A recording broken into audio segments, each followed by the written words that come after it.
আমার বাবারা, ভাইয়েরা, রাসূল আকরাম সাল্লাল্লাহু আলাইহি ওয়াসাল্লাম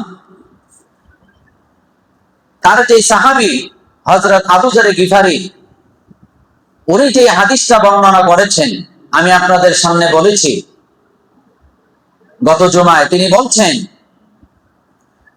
উনি যে কাপড়টা পরেছেন তার শ্রমিকও একই কাপড় পরেছেন।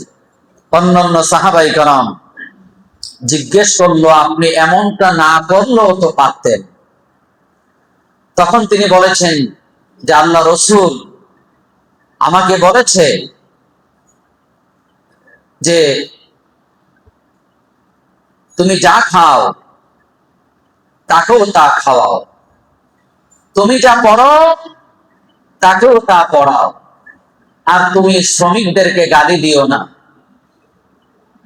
তার কারণ তুমি যদি গালি দাও, সেও তোমার মারে কি দিবে? গালি দিবে। শ্রমিকদেরকে কথায় কথায় গালি দেওয়া, অপমান করা, এটা আল্লাহ রসুল নিষেধ করেছেন। আমি এখান থেকে আলোচনার একটু সামারি টানছি। সেটা হলো, কয়েকটি মূলনীতি আমাদের প্রয়োজন মালিক এবং শ্রমিকের ভিতরে। এক নাম্বার, ভ্রাতৃত্ব দরকার। কি দরকার? আরো জোরে বলেন। ভ্রাতৃত্ব দরকার মালিক পক্ষ এবং শ্রমিক পক্ষের ভিতরে, যা ভ্রাতৃত্ব দরকার। এই ভ্রাতৃত্ব বোধ যদি না থাকে, তাহলে একজনের দ্বারা আরেকজনের ক্ষতি হবে। ভ্রাতৃত্ব বোধ তৈরি করতে হবে। শ্রমিক ও মালিকের মধ্যে মূল সম্পর্ক মানবিক ভ্রাতৃত্ব। মূল সম্পর্কটা হবে মানবিক ভ্রাতৃত্ব। অর্থনৈতিক বা সামাজিক বৈষম্য যেন এই মৌলিক ভ্রাতৃত্ব বোধ দুর্বল না করে। মালিক অনেক ধনী আর শ্রমিক অনেক গরিব, তার সাথে আমার যায় না, তার সাথে আমার মানবিক ভ্রাতৃত্ব করার কোনো দরকার নাই, যদি এটা মনে করা হয়, তাহলে বরকত হবে না,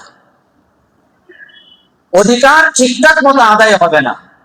একজন মালিক অর্থনৈতিক ভাবে অনেক ধনাঢ্য হতে পারে, সামাজিক ভাবে অনেক মর্যাদাবান হতে পারে। উনি মনে করতে হবে, আমার এখানে, আমার ফ্যাক্টরিতে, আমার অফিসে যিনি কাজ করছেন, আমি যেমন মানুষ, সেও আমার যেমন ক্ষুধা, তৃষ্ণা, চাহিদা, ইচ্ছা, আরাম, আয়েশ, তার জন্য ঠিক সমান সেগুলো দরকার। সুতরাং আমি তার প্রতি কখনো অমানবিক হব না, আমি মানবিক হব। কি হব? আরো জোরে বলেন, কি হব? মানবিক হব। আল্লাহ রাসূল বলেন, কোন শ্রমিক যদি কাজ করে আর মালিক যদি হাজির হয়ে যায়, যদি তার নজরে পড়ে শ্রমিকের জন্য কাজটা করতে কষ্ট হচ্ছে, কি হচ্ছে? অনেক চেষ্টা করছে, ঘাম ঝরছে, অনেক পরিশ্রম করছে, এরপরও কোলায় উঠতে পারছে না, মালিকের জন্য উচিত শ্রমিকের সাথে মিলেমিশে সেই কাজে সহযোগিতা করা। সুবহান। মালিক যেন সেখানে মানবিক হয়। আমি তো মানুষ, তার কষ্ট হচ্ছে, তার কষ্টের ভাগ আমি একজন মালিক হিসেবেও এই মুহূর্তে গ্রহণ করা দরকার।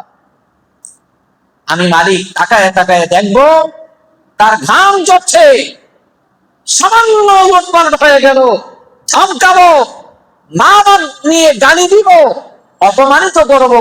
এত পরিশ্রম করছে, ঘাম ঝরছে, খাটাখাটনি করছে, এর উপরে আপনি মালিক হয়ে আবার দিলেন গালি।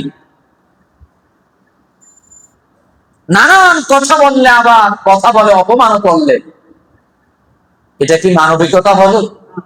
জোরে বলেন, মানবিকতা হলো? শ্রমিক আর মালিকের ভিতরে সম্পর্ক হবে মানবিক ভ্রাতৃত্ব থাকতে হবে। আমরা এই চরিত্র হারিয়ে ফেলেছি। আমরা শিখেছি কঠোর হওয়া দরকার। কি হওয়া দরকার? আমরা শিখেছি গালি দিয়ে সোজা রাখা দরকার।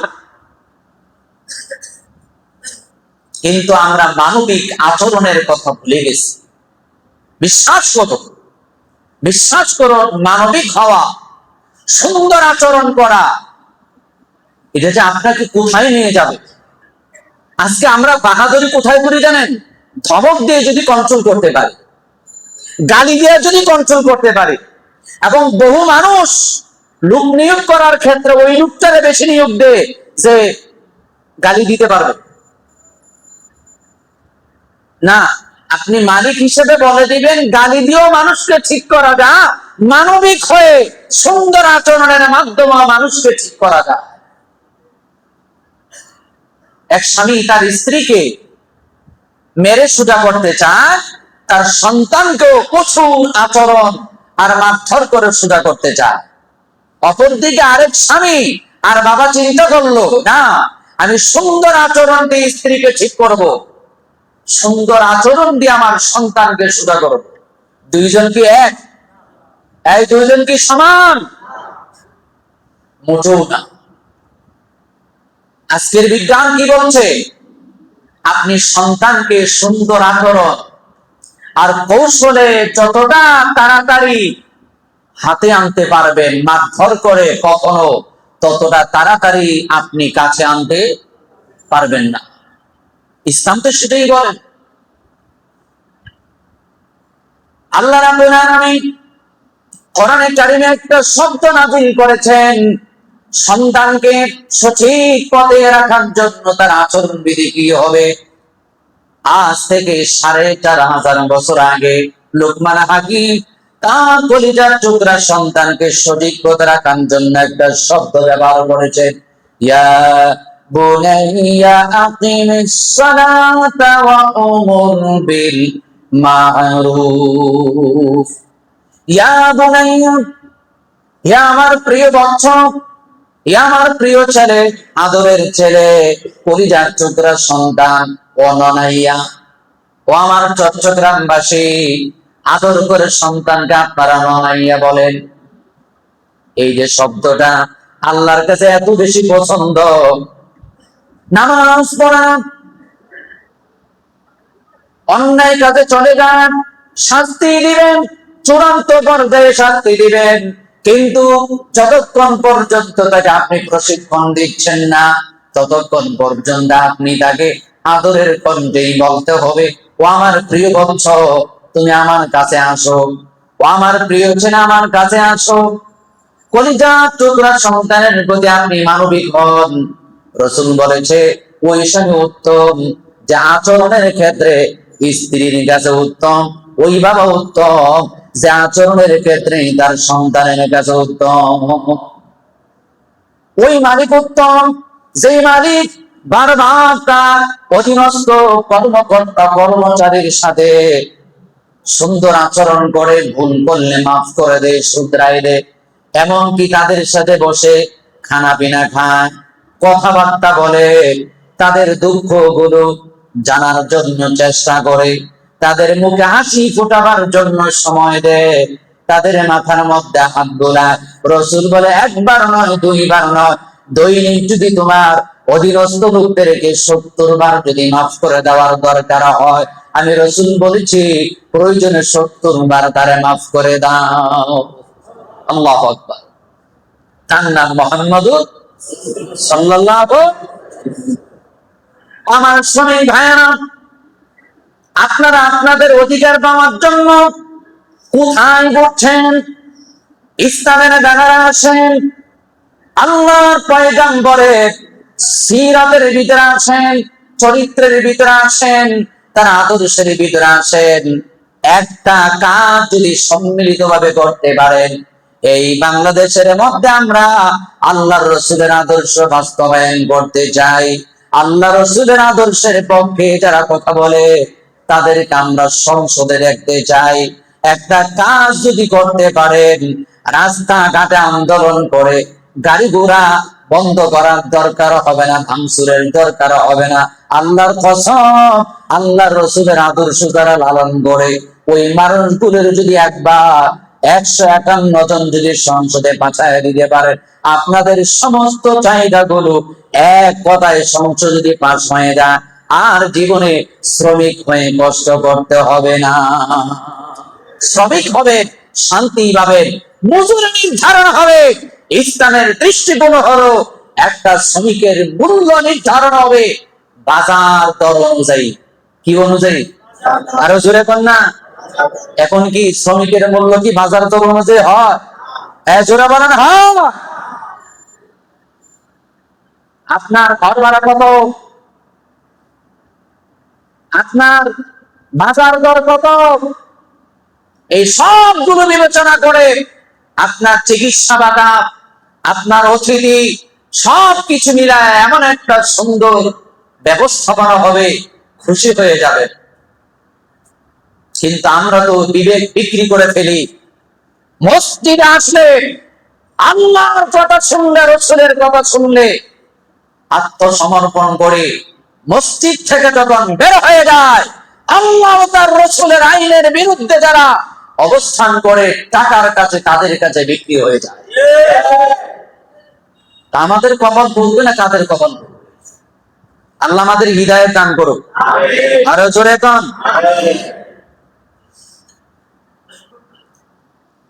আল্লাহ রাসূল বলেছেন, শ্রমিক তাদের জন্য সম্মানজনক পানাহার ও পোশাক পরিচ্ছদ ব্যবস্থা করা, অর্থাৎ তাদের কর্মের ও যোগ্যতার সাথে সঙ্গতি রেখে এমন বেতন ও সুবিধা তাদের প্রদান করতে হবে যেন তারা স্বাভাবিক মানবীয় মর্যাদার সাথে জীবন যাপন করতে পারে এবং মৌলিক চাহিদাগুলো পূরণ করতে পারে। এটা আজকের খুতবার আলোচনা। এমন একটা বেতন কাঠামো নির্ধারণ করতে হবে তাদের মৌলিক চাহিদাগুলো যেন বেতনের ভিতরে কি হয়ে যায়, পূরণ হয়ে যায়। কিন্তু অধিকাংশ শ্রমিকের অবস্থা কি? মাস শেষ হওয়ার আগে এই পরিমাণ কর্জ থাকে যে বেতন পাওয়ার পরে, কর্জ দেওয়ার পরে আর এক সপ্তাহ চলতে পারে না। কথা বলেন ঠিক কিনা? 15 দিন যাওয়ার পর আবার নতুন করে কি করতে হয়? ঋণ করতে হয়। ঠিক না বে ঠিক? এবার মসজিদ গুলো বলেন, মাদ্রাসা গুলো বলেন, স্কুল গুলো বলেন, স্কুল আবার প্রাইমারি স্কুল, সরকারি স্কুল না, কিন্ডার গার্ডেন গুলো। কথা বলেন ঠিক কিনা? তারপরে বিভিন্ন পেশার মানুষগুলো বলেন, একই অবস্থা, মানবতর জীবন যাপন করছে। এবং মানুষের ভিতরে এমন আছে, দেখা যাচ্ছে একটা মালিক সে মাসে 10 লাখ টাকা ইনকাম করার পরও আমার চলতে অসুবিধা হয়, কিন্তু তার কর্মটা যে করে দেয়, তার 10,000 টাকা বেতন দিতে এর কাছে কয় বেশি হয়ে গেল কিনা, বেশি হয়ে গেল। কথা বলেন ঠিক কিনা? উনি 10 লাখ টাকা ইনকাম করে, তারপর ওনার টানাটানি। আর উনি যাদেরকে দিয়ে কাজ করাইয়া কোটিপতি, ওনারে 10,000, 15,000, 20,000 টাকা দেওয়ার ক্ষেত্রে উনি চিন্তা করে বেতন কি বেশি হয়ে গেল। আমরা বিবেকটা কোথায় নিয়ে গেলাম? আপনার সমান তাকে বেতন দেওয়ার দরকার নাই, কিন্তু অন্তত এই চিন্তাটা করা দরকার, এই লোকটারও তো বউ বাচ্চা আছে, এই লোকটারও তো জীবন আছে। আমি যেই দেশে বসবাস করি, এই দেশে আমি সবজি যত টাকা কেজিতে কিনি সে তো একই টাকাটা কিনে, গোস্ত মাছ যেই দরে কিনি সে তো একই দরে কিনে। তার সবকিছু রিক্সা ভাড়া তার জন্য যত, আমার জন্য তো তত। সুতরাং আমার হয় না, তার হয় কিভাবে, একটু ভাবনা চিন্তা করার দরকার আছে না নেই? কি আপনারা কি রাগ করতেছেন? আপনারা যারা মালিক আছেন রাগ করতেছেন যে হুজুর আমাদের কি কোথায় নিয়ে যাচ্ছে? মালিক তো বানাইছে আল্লাহ, মর্যাদা কে দিছে? জোরে বলেন না কে? আল্লাহ আপনার মর্যাদা দিছে। আপনি এখন আপনার অধীনস্থ লোকদের মানবিক দিকটা দেখেন, আপনার মর্যাদা আরো বাড়ায় দিবেন তিনি কে? ওই লোকগুলো খুশি হলে, ওই লোকগুলো খুশি হলে, তাদের দিলটা খুশি হলে আল্লাহকে আপনার কম দিবে না বেশি দিবে? বেশি দিবে, আরো বেশি দিবে, আরো বেশি দিবে। শুধু বেশি দিবে তা না, আরো কিছু ঘটনা ঘটবে। বাবারা ভাইয়েরা, মালিক আর শ্রমিকের 3 নাম্বার যে বিষয়টা দরকার, যে সেটা হলো দায়িত্বের সামঞ্জস্যতা। দায়িত্বের সামঞ্জস্যতা, সেটা হলো তাদের কর্ম সময় ও কর্মের প্রকৃতি এমন হবে যেন তার সাংঘাতিক না হয়। দায়িত্বের সামঞ্জস্যতা, আপনি এমন কাজ দিবেন না যেটা তার সাধ্যের বাইরে, এমন কাজ দিবেন না। তারপর যেই বিষয়টা আমি শেষ করতে চাচ্ছি সেটা হলো হযরত আবু যর গিফারী রাদিয়াল্লাহু আনহু, ওনার কর্ম থেকে আমরা যে বিষয়টা জানছি, গত জুমায় যে আলোচনা করেছি, সাহাবীগণ এই সকল নির্দেশ আক্ষরিকভাবে পালন করেছে। বিভিন্ন হাদিসের মাধ্যমে সাহাবীগণের জীবনে আমরা এই সকল মূলনীতি প্রকৃতপক্ষে বাস্তবায়ন দেখতে পাই। তারা শ্রমিক, কৃতদাস, অধীনস্থ কর্মচারীদের সাথে একত্রে খাওয়া দাওয়া করতেন। সকল সামাজিক কর্মে ও অনুষ্ঠানে একই পরিবারের সদস্যদের মতো যোগদান করতেন। শ্রমিক ও মালিকের মধ্যে সকল বিষয়ে কোনো ব্যবধান করাকে তারা প্রচন্ড ঘৃণা ভরে প্রত্যাখ্যান করতেন। তারা তাদের নিজেদের সমমানের খাদ্য পোশাক শ্রমিকদের মাঝে বিতরণ করতেন এবং কর্ম প্রদানের ক্ষেত্রে তাদের সাধ্যের দিকে লক্ষ্য রাখতেন। সম্মানিত উপস্থিতি, এরপর যে কাজটা করতেন সেটা হলো ওতুল আজিরা আজরাহু ক্বাবলা আইয়াজিফা আরাকাহু, শ্রমিকের ঘাম শুকানোর আগেই তাদের পারিশ্রমিক তাদের কাছে পৌঁছে দিতেন। সুবহানাল্লাহ। এটাই ছিল আল্লাহ রাসূল এবং সাহাবায়ে কেরামের মূলনীতি। সম্মানিত উপস্থিতি, রাসূল আকরাম সাল্লাল্লাহু আলাইহি সাল্লামের পরে বলেছেন, তোমাদের মধ্যে দায়িত্বপ্রাপ্ত প্রত্যেকেই তার দায়িত্ব এবং দায়িত্ব দিনদের বিষয়ে জিজ্ঞাসিত হবে। অর্থাৎ আপনারা যারা বিভিন্ন অফিসে কাজ করেন, বিভিন্ন ফ্যাক্টরিতে কাজ করেন, আপনাদের যার যার আলাদা ইন্ডিভিজুয়াল দায়িত্ব আছে। এই মালিকের কাছে আপনি যে হিসাবে চুক্তিবদ্ধ যে এত ঘন্টা কাজ করবো, এই কাজটা করবো, সুতরাং এই সময়টা ওই কাজটা আন্তরিকভাবে করা ফরজে আইন। ফরজে আইন বুঝেন? ফরজে আইন তারে কয় যেটা সামান্যতম ছাড় দেওয়ার কোনো সুযোগ। 5 ওয়াক্ত নামাজ, এটা ফরজে আইন। আর জানাজার নামাজ হলো ফরজে কিফায়া। 5 ওয়াক্ত নামাজ যেমন বাদ দেওয়া যায় না, আপনি যত ঘন্টা দায়িত্ব পালন করার জন্য চুক্তিবদ্ধ, আন্তরিকতার সাথে নিষ্ঠার সাথে তত ঘন্টা কাজ করা ফরজে আইন। আপনি সেখানে অবহেলা করতে পারবেন না। এটা শ্রমিক যদি অবহেলা করে তাহলে মালিককে ঠকানো, আবার আল্লাহর আদালতে কি দিতে হবে? জবাব দিতে হবে। যেমন সরকারি বেসরকারি প্রতিষ্ঠান বা ব্যক্তির অধীনে কর্মরত সকল শ্রমিক, কর্মচারী, কর্মকর্তাই এই ক্ষেত্রে আমানতদারির দায়িত্ব পালন করতে হবে, এটা তার জন্য প্রযোজ্য। কর্মকর্তার সাথে চুক্তি মোতাবেক পরিপূর্ণ সময় ধরে যথাসাধ্য কর্ম করার মাধ্যমে এই আমানত আদায় করতে হবে। নিজের ব্যক্তিগত প্রতিষ্ঠান হলে বা সময় ধরে নিজের বিশেষ লাভ হলে যতটুকু পরিশ্রম আন্তরিকতা নিয়ে কাজ করি, সরকারি বেসরকারি বা ব্যক্তির অধীনে চাকরিতেও ততটুকু পরিশ্রম ও আন্তরিকতার সাথে কাজ করাটাকেই আমানতদারি বলা হয়। যদি প্রতিষ্ঠানটা আপনার নিজের হয় তাহলে লাভ বেশি হবে এইভাবে কাজ করলে, তখন কিন্তু আপনি ঠিকই বুঝেন। কিন্তু আপনি যখন চাকরি করেন তখন আপনি ওই আন্তরিকতার সাথে কাজ করেন না। এই জন্য কিন্তু আল্লাহর কাছে জবাব দিতে হবে। আপনাকে বুঝতে হবে আমি কাজটা যদি ঠিকঠাক মতো দায়িত্ব নিয়ে করি, সেখান থেকে মালিক যে লাভ করবে সেখান থেকে তো আমার বেতনটা হবে। সুতরাং আমি এমন কিছু করবো না যে মালিক ঠকে যায়, মালিক পক্ষ ক্ষতিগ্রস্ত হয়, প্রতিষ্ঠান লসের জায়গা যায়, এমন কাজ আমি করবো না। ইনশাল্লাহ বলি, জোরে বলি ইনশাল্লাহ, আবার বলি ইনশাল্লাহ। ইচ্ছা করে মালিককে ঠকাবো? জোরে বলেন ঠকাবো? আল্লাহকে ভয় করতে হবে। কাকে? আরো জোরে বলেন। তাহলে মালিক শ্রমিককে ঠকাবে না, শ্রমিকও মালিককে ভয় করবো। কাকে? আমানতের রক্ষা করবো তো ইনশাল্লাহ। আল্লাহ তাআলা তৌফিক দেন। আরো জোরে বলেন, আরো জোরে কোন। আমার বাবারা, আমার ভাইয়েরা, এই অবস্থার ভিতরে আমরা যারা কাজ করছি শ্রমিক হিসাবে, আমরা যারা কাজ করছি ঘরে কাজের লোক হিসাবে, যে যেখানেই কাজ করি না কেন, আমাদের ওই জায়গাতে আমানতদারির সাথে কাজ করতে হবে। অনেক ঘরে কাজের মহিলা কাজ করে, মা বোনেরা যারা আছেন বিভিন্ন জায়গা কাজ করেন, অনেকে অনেক অফিসে কাজ করে। কাজ করতে গিয়ে একটা ঘটনা ঘটে, যদি ঘুষ পাওয়া যায় কাজটা তাড়াতাড়ি করে, হয় কি হয় না? ঘুষ পাওয়া যায় কাজটা তাড়াতাড়ি করে, এক্সট্রা কিছু দিলে কাজটা তাড়াতাড়ি করে না।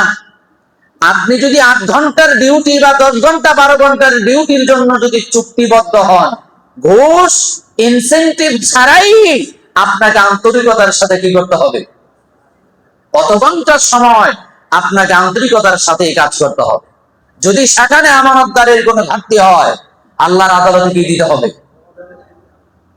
আল্লাহ আমাদেরকে মাফ করুন। জোরে কোন আমিন, আরো জোরে বলেন, আরো জোরে বলেন।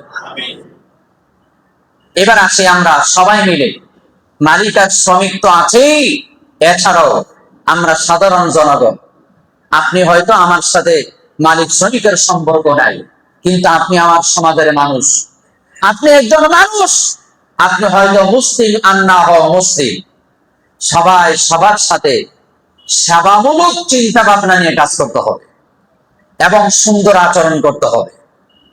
সেবামূলক, সব জায়গায় দুনিয়ার লাভ বোঝা যাবে না। সেবামূলক চিন্তা ভাবনা পাশাপাশি সুন্দর আচরণ দিয়ে আমাকে আপনাকে জীবন করতে হবে। তার কারণ আমরা মানুষ, আমরা সামাজিক জীব, আমাদের কিছু দায়িত্ব আছে। আমার বাবারা, ভাইয়েরা, আল্লাহ তাআলা বলছেন, তোমরা যদি আমাকে ভালোবাসতে চাও, কাকে? আরো জোরে গান। কে কে আল্লাহকে ভালোবাসতে চান হাত তোলেন, আমি সহ। সবাই কাকে ভালোবাসতে চায়? এবার হাত নামা। সবাই আল্লাহকে ভালোবাসতে চায়। আল্লাহ তাআলা বলছে, যারা আমাকে ভালোবাসতে চাও তাহলে আমার সৃষ্টিকে ভালোবাসো। কাকে? জোরে গান, আরো জোরে। এবার সৃষ্টির সেরা তারা কারা? জোরে গান, আমরা। এই নিজের দিকে ইশারা করে বলেন, আমরা। সৃষ্টির সারা তারা কারা? আমরা কারা? মানুষ।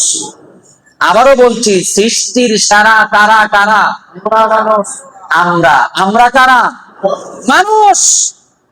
এই মানুষ হলো সৃষ্টির সারা। আল্লাহ কয়, তোমরা কি আমাকে ভালোবাসতে চাও? ও আল্লাহ আপনাকে ভালোবাসতে চায়, তাহলে সৃষ্টিকে ভালোবাসো। কোন সৃষ্টি? যেই কোন সৃষ্টিকে ভালোবাসলে, সাবা দিলেই আল্লাহকে পাওয়া যাবে। যেই কোন সৃষ্টিকে। একটা কুকুর, জোরে বলেন কি, আরো জোরে। এটি কি খুব দামি না নিকৃষ্ট? ভিজা কুকুর যদি কাপড়ে লাগে নাপাক হয়ে যায়। কি কুকুর? মানে কুকুরের গায়ে পানি ভিজা, আপনার শরীরে লাগলে কি হয়ে যাবে? নাপাক হয়ে যাবে। এমন একটা প্রাণী, যেই প্রাণী মানুষের ঘরে রিজিকের জন্য দরজায় দরজায় ঘুরে। আমি সকালে ঘুরে যখন ফজরের জন্য বের হই, তখন গেটটা খুললেই 2-3টা কুকুর পাই। এই মানুষ কামড়ানোর জন্য আছে না। আমি তখন খেয়াল করলাম, এই কুকুরগুলো এখানে কি করে। তো গেটটা খুললে ভেতরে, গেটের ভিতরের অংশে, আমি যে বিল্ডিং এ থাকি, 6 তলা বিল্ডিং, বিল্ডিং এর প্রতিটা ফ্ল্যাটের ইউনিটের ময়লা আবর্জনা নিচতলায় একটা জামের মধ্যে রাখা হয়। ওই ময়লার গন্ধ গ্রাম তার নাকে আসে। সে মনে করে গেটটা খুললে সুযোগ পাইলে যদি একটু ঢুকতে পারতাম, একটু খাইতে পারতাম, সেই উদ্দেশ্যে সে সেখানে কি করে, অপেক্ষা করে সুযোগে ঢুকবে। এমন একটা নিকৃষ্ট প্রাণী, তার ভিজা শরীর গায়ে লাগলে শরীর নাপাক হয়। এবং যে ময়লা আবর্জনা খাওয়ার জন্য মানুষের দরজায় দরজায় পড়ে, এমন একটা সৃষ্টির সেবা করলো কাকে পাওয়া যায়? আরো জোরে বলেন না। বাবারা, ভাইরা,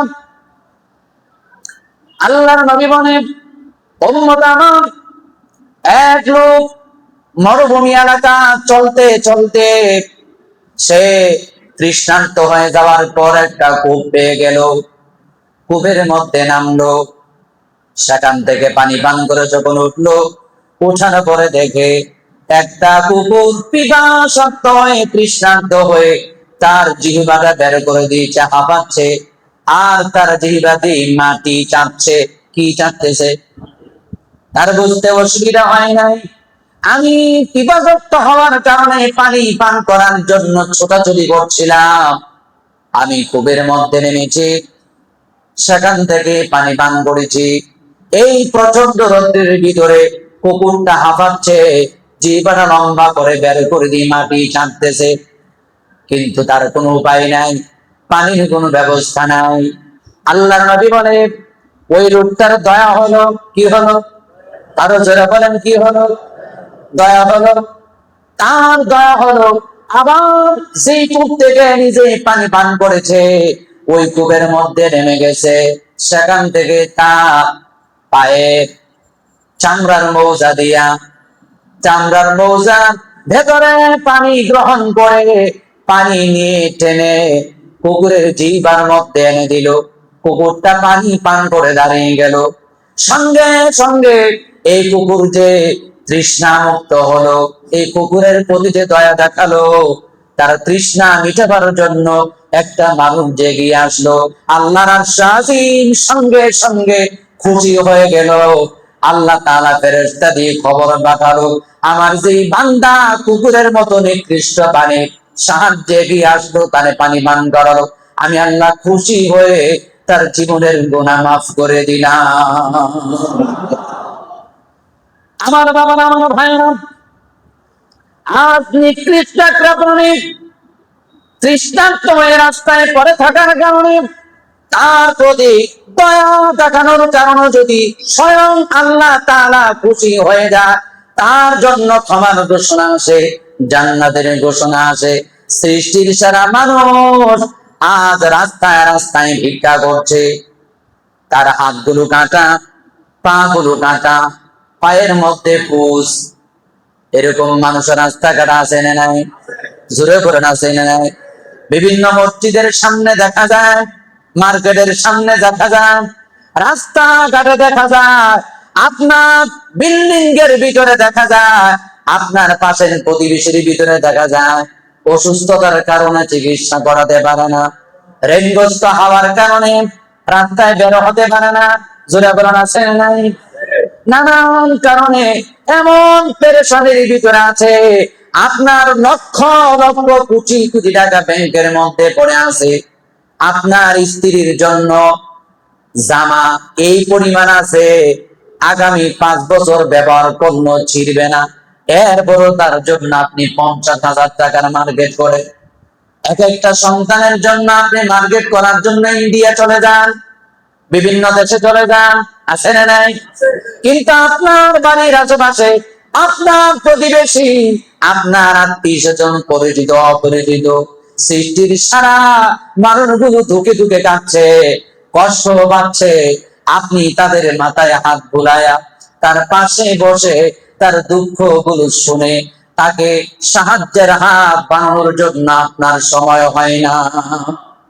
আপনি মসজিদে আসেন, আল্লাহরে খোঁজেন, বারবার হজ করে উমরা করে আপনি আল্লাহরে খোঁজেন, অবশ্যই ভালো কাজ করে, কিন্তু আল্লাহর নবী বলে আল্লাহরে খোঁজা যায় তাই বাইতুল্লাহ যাওয়া যায়, কিন্তু আল্লাহরে খুশি করা যায় না। আল্লাহরে খুশি যদি করতে চাও, তাহলে ওই কঠিন কঠিন বিপদের মধ্যে যারা পড়ে আছে, তাদের মুখে যারা হাসি ফোটা, আল্লাহ তাআলা তার প্রতি খুশি হয়ে যায়। পারা যাবে? জোরে বলেন, পারা যাবে? আমার বাবারা, আমার ভাইয়েরা, আমরা যারা ঘরে কাজের লোক রাখি, আমি আমার স্ত্রীকে বারবার বলি, তুমি দান সৎকা কারে বেশি করো? আমি খালারা বেশি দান করি। কেন খালারে বেশি দান করো? মাঝে মাঝে দেখি মোরগ যদি 2টা আনি, গোটা একটা মোরগ দিয়া দেয়। আমি বললাম, তুমি কাজটা কি করলাম আমি তো বুঝি, তারপর আমি প্রশ্ন করি, কারণটা কি? মাঝে মাঝে দেখি মোরগ কাটার পরে খালার জন্য আলাদা প্যাকেট করে রাখে, বাকি গোস্তটা রান্না করে। জিজ্ঞেস করি কারণটা কি? সে তো লেখাপড়া করছে চিটাগং ইউনিভার্সিটিতে, কিন্তু আমি লেখাপড়া করছি ইসলামী লাইনে, কিন্তু তার আচরণের কি পরিবর্তন হলো জানার দরকার, বোঝার দরকার আছে না? আমি জিজ্ঞেস করি তুমি কাজটা করো নাকি? আমরা খাবো। খানা গোস্ত কাটলো, মুরগি কাটলো, মাছ কাটলো, তার মন ধরতে পারে আমরা যা খাই তাকেও খাওয়ানো দরকার। এই জন্য আমি প্রত্যেকটা গোস্ত থেকে, মাছ থেকে তার জন্য আলাদা রাখি, যাতে করে তার মনের মধ্যে সামান্যতম কোনো কষ্টের দাগ না লাগে। দরকার আছে না নাই? জোরে বলেন আছে না নাই? আপনি 2 কেজি গোস্ত আনলে তার জন্য কি 2-4 টুকরা গোস্ত দেওয়া যায় না? জোরে বলেন দেওয়া যায়? আমার বাবারা, আমার ভাইয়েরা, সবচেয়ে বেশি দান করবেন আপনার ঘরে যেই লোকটা কাজ করে, আবার আপনার আত্মীয় যারা, তাদের ভিতরে যারা বেশি অভাবী। অনেক মানুষ ঋণগ্রস্ত মানুষের সাথে সম্পর্ক রাখতে চায় না।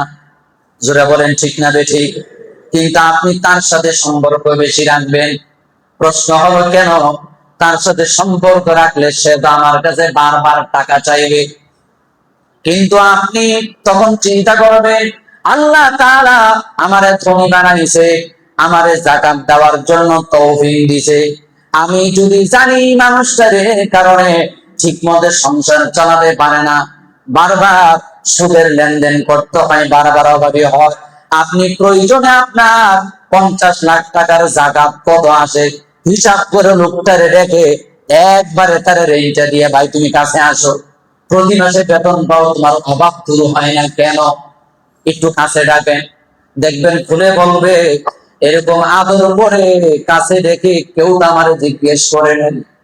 চোখের পানিগুলো ছেড়ে দিয়ে বলবেন 2 লাখ টাকা নেই, গত 5 বছর যাবত চেষ্টা করছি, বেতন ভাতা যা পাই সংসারে চালায়া ঋণ দিতে পারি না, এক জায়গা থেকে এনে আরেক জায়গা দেই, ব্যাস যদি হয়ে যায়, ওই মানুষটার যদি বলে আমার কাছে 3 লক্ষ টাকা যাকাতের টাকা আছে, অথবা না বলে ঠিক আছে তোমার কত টাকা ঋণ সেটা তুমি বলো, আপনি ডাক দিয়া তারা যদি ঋণটা পরিশোধ করে দেন, তখন আল্লাহ কি খুশি হবে না বেজার হবে?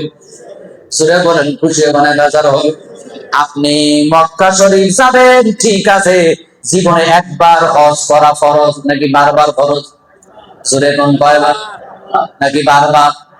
একবার হজ করা ফরজ, একবার হজ করা ফরজ। কিন্তু আপনার প্রতিবেশী, আপনার পরিচিত, আপনার আত্মীয়ের ভিতরে এই মানুষগুলো যারা আছে, তাদের খুঁজে বের করে তাদের সঙ্গে যদি আপনি কথা বলেন, তার মনটা বড় হয়ে যাবে, মনে মনে ভাববে এত বড় মানুষ আমার ঘরে আসছে, এত বড় মানুষ আমার সাথে একসাথে বসছে। আপনি তার যদি কিছু নাও দেন, তার কলিজাটা বড় হয়ে যাবে। আমার মতো অভাবী, আমার মতো দিনমজুর, আমার মতো অশিক্ষিত, আমার মতো দুর্বল সমাজে আমি দাওয়াত পাই না, কেউ আমার বিচারের বন্ধ ডাকে না, আমার গনেও না, কিন্তু এমন জমিদার মানুষ, এমন শিক্ষিত মানুষ, এমন দামি মানুষ আমার কাছে বসছে, আমার খোঁজ খবর নিচ্ছে, কলিজাটা বড় হয়ে যাবে। সঙ্গে সঙ্গে আল্লাহ তাআলা আপনার প্রতি খুশি হয়ে যাবে। আমরা খুশি করতে চাই কারে? জোরে বলেন কাকে? পারবো তো ইনশাআল্লাহ? আরো জোরে বলে ইনশাআল্লাহ। আমার বাবার, আমার ভাইয়ারা, এই ওয়াজ আমি শেষ করে দিচ্ছি। আল্লাহর নবী বলেন সুন্দর ব্যবহার করো আর সেবা করো। সেবা করবেন সমাজের সবার, যতটা সম্ভব সবার সেবা করার চেষ্টা করবেন, কিন্তু একজনের দ্বারা সবার সেবা করা সম্ভব না। তবে শুরু করবেন কোন জায়গা থেকে? শুরু করবেন কোন জায়গা থেকে? 1 নাম্বার শুরু করবেন সেবা আব্বা এবং আম্মার কাছ থেকে। সুবহানাল্লাহ। কার কাছ থেকে? আরো জোরে। তাও দিবা দরকার। ইমাম সাহেবের আগে টিকবেন নাকি মা বাবা? পীর সাহেবের আগে না মা বাবা? আলেম ওলামার আগে না মা বাবা? পারা যাবে? জোরে বলেন টানা যাবে? কোন আলেমের পাটিবার যদি দরকার হয়, অসুস্থ হয়, সে যদি পরমোগাবে কেউ হয়ে যায়, আপনি সেবা করলেন, আমি না করব না।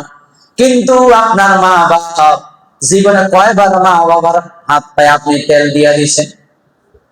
জীবনে কয়বার মা বাবার কাপড় চোপড় গুলো একটু ধুইয়া দিয়েছে? জীবনে কয়বার আব্বা আম্মার সামনে বসে একবারের জন্য বলছেন, আব্বা আমি কি করলে আপনি খুশি হবেন? কোন কাজটা করলে আপনি খুশি হবেন? আমি কোন কাজটা করলে আপনি খুশি হবেন? মন থেকে একটু বলেন। আমার বাবারা, আমার ভাইয়েরা ঠান্ডা মাথায় কথাগুলো শুনে, বিশেষ করে যুবক ভাইয়েরা, সময় পাও না, সময় পাও না, সময় পাও না। তোমরা তোমাদের ভবিষ্যৎ উন্নয়নের জন্য কত জায়গায় চাকরিতে ইন্টারভিউ দাও, কত জায়গায় ব্যবসা করতে গিয়ে বারবার ফেল হও, কত জায়গায় বারবার চেষ্টা করার পর ব্যর্থ হও। সেই ব্যর্থতা ঢাকার জন্য, সে আশা পূরণ করার জন্য কত আলেমের কাছে দোয়া চাও, কত মাজারের মধ্যে মানত করা আছে না নাই? জোরে বলেন আছে না নাই? চট্টগ্রামের মানুষ বেশিরভাগ চাকরি পাওয়ার জন্য, ব্যবসা ভালো হওয়ার জন্য, মনের আশা পূরণ করার জন্য, বেশিরভাগ বিপদ থেকে মুক্তি পাওয়ার জন্য মাজারে মানত করে। কি করে না? এটা একদম ফাউকা। কি কাম? ফাউ বুঝেননি? আমাদের কুমিল্লা ভাষা যেটা ফাউ কাজ, একবারে নিরর্থক কাজ। এটা একেবারে নিরর্থক কাজ। শুধু নিরর্থক কাজ না, গুনাহের কাজ। কিসের কাজ? আরো জোরে, আরো জোরে। মাজার হলো জিয়ারতের জায়গা। মাজার কি? মাজার যদি জিয়ারত করা হয় সব হয়। মাজার যদি জিয়ারত করা হয় সব হয়। কিন্তু মাজারও যদি মানত করা হয়, ফাউ কাজ, গুনাহের কাজ, নাফরমানির কাজ। আওয়াজ করা বলে ঠিক কিনা? মাজার কি মানতের জায়গা? মাজার কি মানতের জায়গা? এই জন্য সেবা করবেন কা? আরো জোরে বলেন। তো গত জুমায় বলেছিলাম, আল্লাহর এই কথার বল শেষ 1 মিনিট লাগবে। গত জুমায় বলেছিলাম 3 ব্যক্তির আনা দিছে, 3 বন্ধু। কয় বন্ধু? রাস্তায় ঝড় তুফান আটকাইছে। গত 3-4 দিন ঝড় তুফান হয়েছে কিনা? হয়েছে। ঝড় তুফান আটকাইছে, গুহার ভিতরে ঢুকছে। তো এক বন্ধু দোয়া করছে, এটা গত জুমায় বলে ফেলছে। দ্বিতীয় বন্ধু হাত তুললে, আল্লাহ, ও আল্লাহ, আমি আমার মার সেবা করেছি, ও আল্লাহ তুমি বলেছো মার সাথে ভালো ব্যবহার করার জন্য, বাবার সাথে ভালো ব্যবহার করার জন্য। আমি আমার মার এই খেদমত গুলো করেছি, এই সেবা গুলো করেছি, এই ভালো আচরণ গুলো করেছি। আল্লাহ তোমার কাছে যদি ভালো লাগে, এটার ওসিলা আজকের বিপদ থেকে আমাদেরকে মুক্ত করে দাও। দোয়াটা করতে দেরি, গুহার মুখ থেকে পাথরটা সরতে দেরি হয় না। ওসিলা ধরছে কি? মা বাবার সাথে। জোরে বল না, আরো জোরে, জোরে কম। মা বাবার সাথে। বউ যারা আছেন আমার বক্তব্য শুনতেছেন, জামাই বেতনটা পাইলে আপনার হাতে দিলে আপনি খুব খুশি, অসুবিধা নেই, কোনো অসুবিধা নাই। জামাই বউর কাছে বেতন দিবে, অসুবিধা নেই। আমার হাতে বউ হলে দিলে সমস্যা কোথায়? কিন্তু সমস্যা বাবা এই জায়গা, মা বাবার কাছে টাকা পাঠাইতে গেলে আপনাদের অনেকের মন বেচার। কথা বলেন ঠিক কিনা? মা বাবার কাছে টাকা পাঠাইতে গেলে অনেক বউয়ের মন কি হয়? বেচার হয়। আছে না নাই? ও আমার মা বোনেরা যারা বউ হয়ে করে এসেছেন, আপনি যদি আপনার স্বামীর ইনকামের বরকত চান, আপনার সংসারের উন্নতি চান, আপনি নিজে বলবেন আপনার ইনকাম থেকে আপনার মা বাপ, মায়ের দিকের আত্মীয়, বাবার দিকের যে আত্মীয়, তাদের সাথে সম্পর্ক রাখেন, প্রতি মাসে তাদেরকে কিছু দেন। এর দ্বারা আপনার হায়াতে বরকত হবে, ইনকামে বরকত হবে, বিপদ আপদ দূর হবে। বলুন না সুবহানাল্লাহ। প্রত্যেকটা বউ যদি জামাইকে এই কথা বলে, তাহলে আপনার জামাই দেখবেন অ্যাক্সিডেন্ট কম হবে, অসুখ বিসুখ কম হবে, ইনকামে বরকত হবে, আপনি মনে করছেন মা বাপরে কম দিলে টাকা বাড়বে, জামাইয়ের আত্মীয়ের দিকে খরচ করলে টাকা কমে যাবে না, মোটেও না। আত্মীয়তা সম্পর্ক রক্ষা করার জন্য যদি টাকা খরচ করা হয়, মা বাবার জন্য যদি টাকা খরচ করা হয়, এর দ্বারা সংসারে বরকত হয়, আয় রোজগারে বরকত হয়, হায়াতের মধ্যে বরকত হয়, কাজের মধ্যে বরকত হয়, বিপদ আপদ বালা মুসিবত দূর হয়। বলুন না সুবহানাল্লাহ। আল্লাহ তাআলা বুঝার তৌফিক দিন। আরো জোরে বলেন আমিন, আরো জোরে বলেন আমিন। আজকে এই পর্যন্তই। ওয়া আখিরু দাওয়ানা